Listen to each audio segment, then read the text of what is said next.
हमें क्या फायदा होगा? फिर तो तुम्हें शेर और चूहे वाली कहानी सुननी चाहिए। जंगल में उस दिन एक शांत और अच्छी दोपहर थी।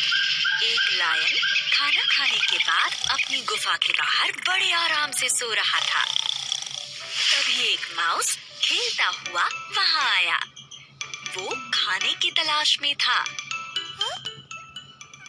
हमेशा की तरह वो लायन की गुफा के पास खाना ढूंढ रहा था। जैसे जैसे समय बीता, शाम हो गई और अंधेरा हो गया। माउस दिन भर खाने पीने और खेलने के बाद अपने घर वापस जा रहा था। वो अपने आप में खोया हुआ था और लायन की गुफा से निकलते हुए गलती से वो सो रहे लायन के ऊपर चला गया। लायन की नींद खुली और उसने माउस को अपने पंजों में जकड़ लिया।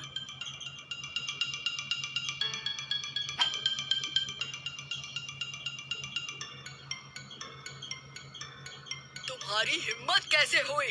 तुमने जंगल के राजा को उठाया। देखकर नहीं चल सकते क्या तुम? लायन जोर से घुर्राया। माउस दंग रह गया और डर के मारे कांपने लगा। कुछ देर तक तो वो कुछ बोल ही नहीं पाया। मैं तुम्हें छोड़ूंगा नहीं, मैं तुम्हें खा जाऊंगा। तुमने मुझे बहुत गुस्सा दिलाया है। लायन फिर से चिल्लाया। माउस कांपते हुए गिड़गिड़ाया। प्लीज मुझे माफ कर दीजिए और मुझे छोड़ दीजिए। मैं प्रॉमिस करता हूँ कि मैं एक दिन आपके काम जरूर आऊंगा। मुझे छोड़ दीजिए। तुम किस काम आओगे? तुम किसी काम के नहीं। लायन ने माउस का मजाक उड़ाया। माउस ने फिर से कहा, प्लीज मुझे एक चांस दीजिए। मैं प्रॉमिस करता हूँ कि मैं आपकी हेल्प जरूर करूंगा किसी दिन। मुझे जाने दीजिए। लायन को उस कांपते हुए माउस पर दया आ गई। आज तुम लकी हो, आज तुम्हें छोड़ रहा हूँ।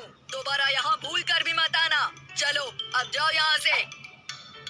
माउस खुश हो गया कि वो जिंदा बच गया है।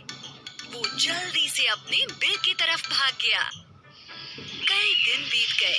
एक दिन दोपहर को लायन अपनी गुफा के बाहर घूम रहा था खाने की तलाश में। जंगल में उस दिन काफी अजीब सी शांति थी। हंटर्स घूम रहे थे और सारे जानवर डर के मारे छिपे हुए थे।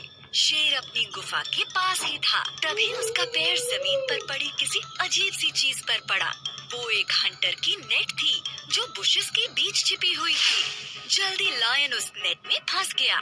लायन डर गया और जोर से दहाड़ा। उसने खुद को छुड़ाने की काफी कोशिश की, लेकिन कोई फायदा नहीं हुआ। पास में रहने वाले माउस ने लायन की आवाज सुनी। वो अपने बिल से निकला और लायन को खतरे में देखकर हैरान रह गया। बिना टाइम वेस्ट किए माउस ने लायन की हेल्प की। उसने हंटर की नेट को अपने तेज दांतों से काट दिया और लायन को छुड़ा लिया। लायन ये सब देखता ही रह गया कि कैसे एक छोटे से माउस ने उसकी जान बचाई। उसने कहा, थैंक यू मेरी जान बचाने के लिए। माउस ने कहा, क्या आपको याद है आपने उस दिन मुझे छोड़ दिया था? अब आपकी हेल्प करने की मेरे बारी थी। ये सुनकर शेर की आंखों में आंसू आ गए। किसी की मदद करने से कोई नुकसान नहीं होता, बल्कि इससे हम अच्छे इंसान बनते हैं। देखो हमें एक क्यूट लिटिल फ्रेंड मिल गया है।